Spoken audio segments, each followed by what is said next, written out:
Well,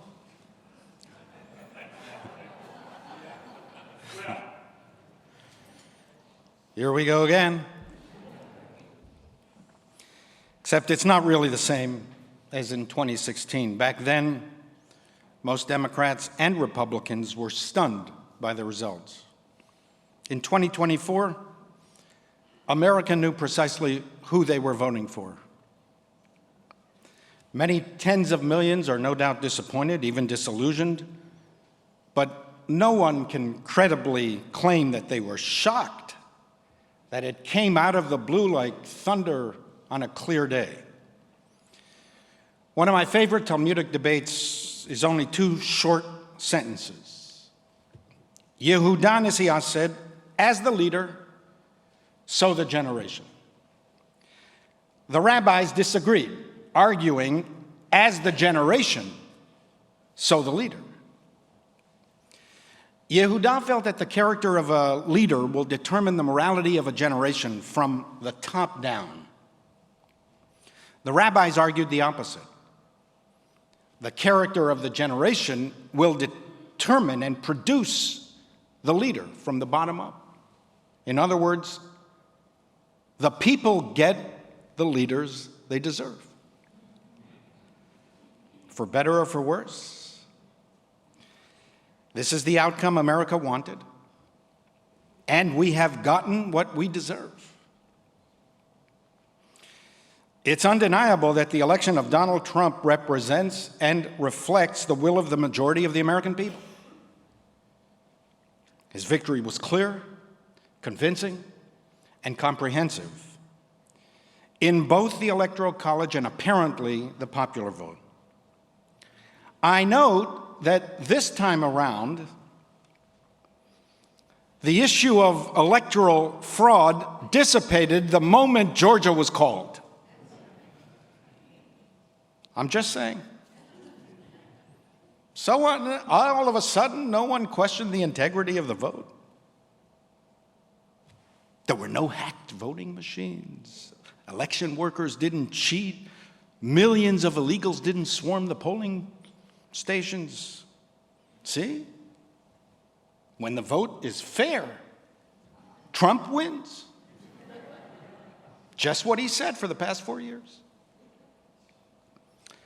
But at least there will be an uncontested, peaceful transfer of power, the bedrock of democracy. And for that, we should be grateful. According to the preliminary polls, most American Jews, somewhere between 2/3 and 3/4, voted for Kamala Harris. Sustaining the historic level of support our community has granted Democratic candidates since the days of FDR. I say this not in moral, political, or partisan judgment, rather, simply to point out that in all likelihood, most of our congregants and a large majority of the American Jewish community are deeply disappointed, fearful, anxious, and concerned about the future, as are many tens of millions of other Americans. I reflected on this throughout the week. I saw the same sights on the streets of New York every day since Tuesday. People going about their business, walking their dogs in the park, stopping for a cup of coffee. They were smiling, laughing, enjoying each other's company. Children went to school. Nothing looked different. The weather was beautiful. The atmosphere seemed tranquil and pleasant. There was no hint of the looming disaster so many fear and predict.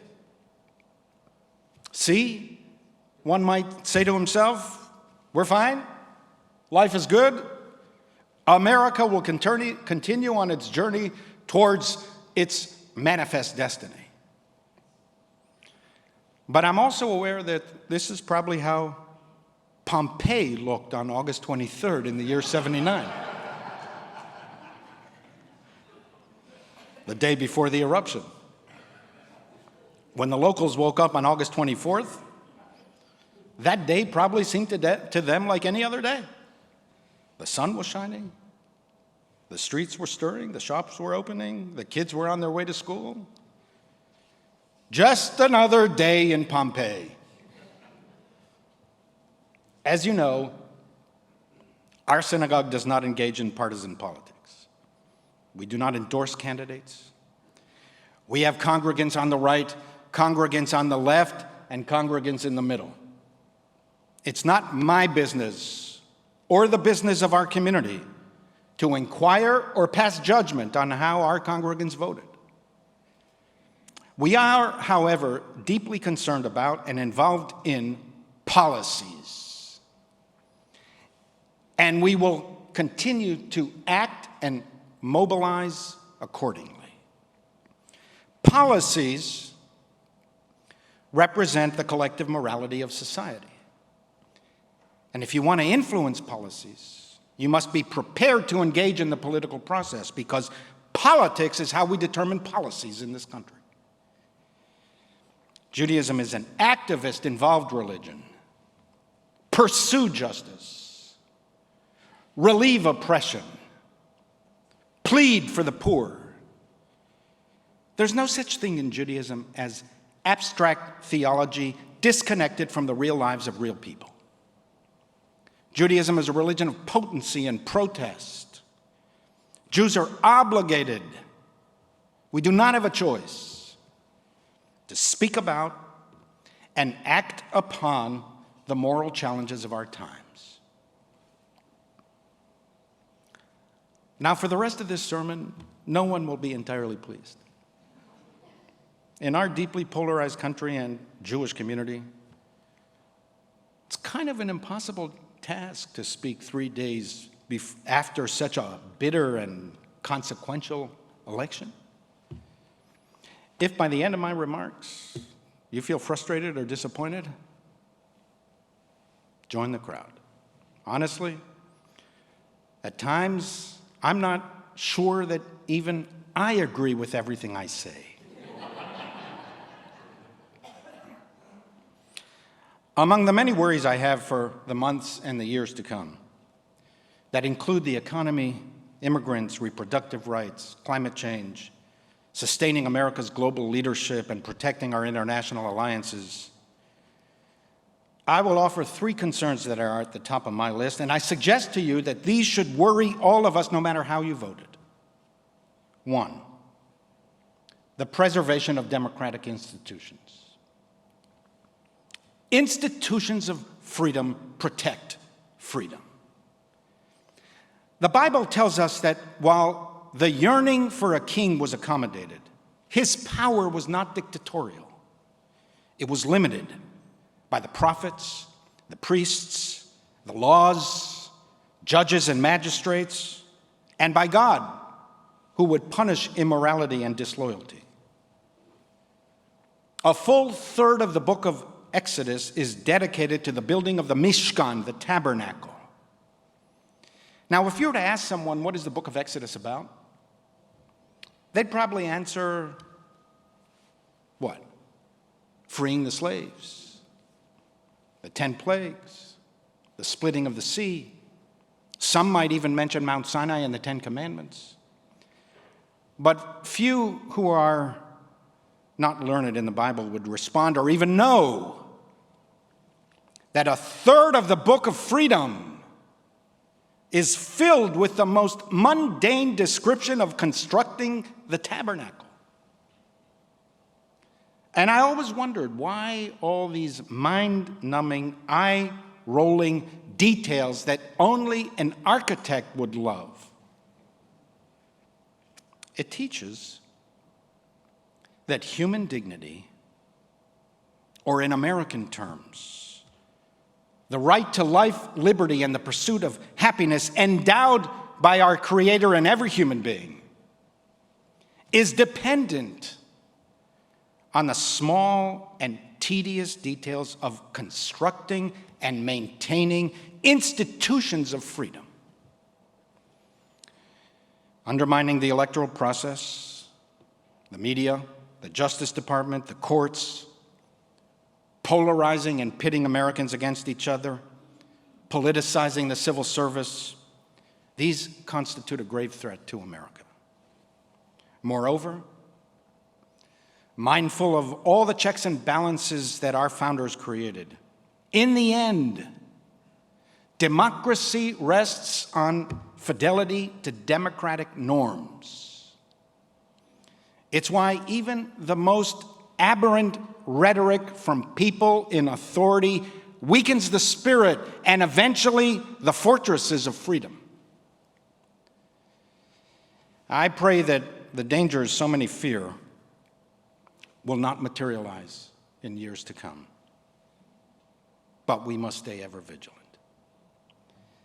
2, anti-Zionism and anti-Semitism. No matter how we voted, all of us should be concerned about the years to come. Hatred of Israel and of Jews exists both on the extreme right and the extreme left. Some of us have been warning for years now that there is a foul wind blowing from the left, not only the right. I am convinced that the explosion of Jew hatred on American campuses and on the streets of our country was an important factor in the outcome of the elections. Rightly or wrongly, justifiably or not, many Americans blame the Democrats for the chaos on campus and connected that lawlessness and intolerance to the identity politics associated with and propounded by the hard left of the Democratic Party. It's certainly the case with respect to the Jewish community. I've spoken with multitudes of Trump-voting Jews in the past 8 years, most of whom are smart, reasonable, intelligent, moral, and concerned citizens and good Jews. Most are fully aware of the character flaws of the president-elect, but they feared the Democratic Party even more. They observed with dismay the rise of the hard left and the party's tolerance of intolerance. They feared arms embargoes and anti-Israel resolutions at the United Nations and other international forums. As re-elected Bronx Democratic Congressman Richie Torres wrote this week, the far left has managed to alienate historic numbers of Latinos, blacks, Asians, and Jews from the Democratic Party with absurdities like defund the police and from the river to the sea. The classic liberalism that generated the enduring loyalty of most of the American Jewish community has weakened. What is called progressive today strikes many as regressive and illiberal. Simplistic binary categorizations of entire groups of people prevail over intellectual and communal pluralism. Oppressors and oppressed, racists and anti-racists, colonialists and anti-colonialists, whiteness and color, privilege and repression. The liberalism of the 20th century was good for the country and good for the country's Jews. It's why Jews not only supported it, but contributed mightily to its success. We were substantially overrepresented in and disproportionately funded liberal social justice causes, reproductive rights, women and minority rights, civil rights, separation of religion and state, and educational institutions that taught and defended liberal values.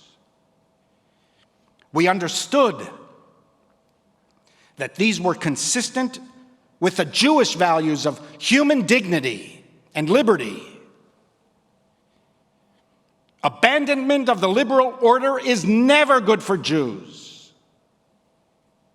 We will always find ourselves on the wrong side of binary categorizations of good and bad, right and wrong, oppressed and oppressor. It will always lead to prejudice against Jews, always. According to a recent Harvard Harris study, 2/3 of American voters between the ages of 18 and 24 believe that Jews, as a class, are oppressors and should be treated that way. 2/3 of 18 to 24-year-old voters in this country believe that Jews, as a class, are oppressors. Where did they get these crazy convictions? Who taught them this nonsense? If we are to be honest with ourselves, a dangerous and illiberal ideology has been building for many years on the left, camouflaged by liberal-sounding words like freedom, justice, anti-racism, diversity, equity, inclusion. Many of us couldn't or wouldn't see it, but it was there in plain sight. Scholars teach that the people of Pompeii had become so accustomed to tremors from Mount Vesuvius rumbling through their town that they gave not a passing thought to the tremors of that day that would turn out to be their last. But in retrospect, the signs were there. The volcano was building in ferocity way before the actual eruption. Our sages teach, fire does not erupt in a lone stick of wood, but in a pile of kindling. The kindling was spread in universities and within broad swaths of liberal institutions for many years. We saw abundant troubling signs even before October 7th, 2023, but the Hamas atrocities were the match that ignited the blaze. I hope that in the coming years, American Jews, especially liberal American Jews, help to strengthen that liberalism that we always supported and believed in, that we help to diminish the influence of identity-based theories that masquerade as liberalism and contravene not only the spirit of America, but contribute to domestic polarization, anti-Semitism, and anti-Zionism. And I hope that the left takes advantage of these years for deep and honest soul-searching. It's not starting well.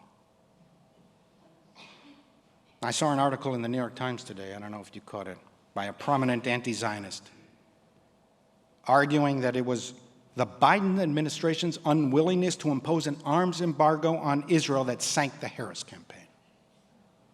It's precisely the opposite. The cuddling of Hamas supporters and their extreme intentions to wipe Israel off the map from the river to the sea, globalize the Intifada, the disdain for American values, the flag burning and lawlessness, the radicalism in the quad, in the squad, and on the streets of this country. These are what turned off millions of decent Americans, many of whom were Democratic voters. You know what globalize the Intifada means? Do you get what happened yesterday in Amsterdam? Where mobs attacked Israeli soccer fans on the street, onlookers not lifting a finger. On the streets where Anne Frank hid and wrote her diary. This is what they mean by globalize the Intifada. 3, the cause of moderation. We cannot remain so polarized and endure as the world's indispensable nation. We must work to build our essential unity. I think most Americans yearn to understand each other. Of course, there are racists, homophobes, misogynists, anti-Semites, and bigots in America. But most Americans are good people, decent, compassionate, charitable. We yearn for leaders who will unite, not divide, who will pacify, not polarize. We should not confuse unity with uniformity. Debates are good for democracy. But we must avoid so objectifying opponents and reflexively assuming the worst in them that we no longer see ourselves as on the same side. In the coming years, we should oppose when necessary, but compromise when possible. Most social goods come from the center, the moderates, those who are willing to listen to each other and find common ground for the greater good. Moderation is a strength, not a weakness. Extremism leads to catastrophe. Maimonides taught, pursue the middle path, which is the good and the right way, the way of God. Try this as an exercise. Seek out people who voted differently from you. Sit down with them. Hear their motivations, their concerns, their fears, the reasons they voted the way they did. You don't have to agree, but try to understand.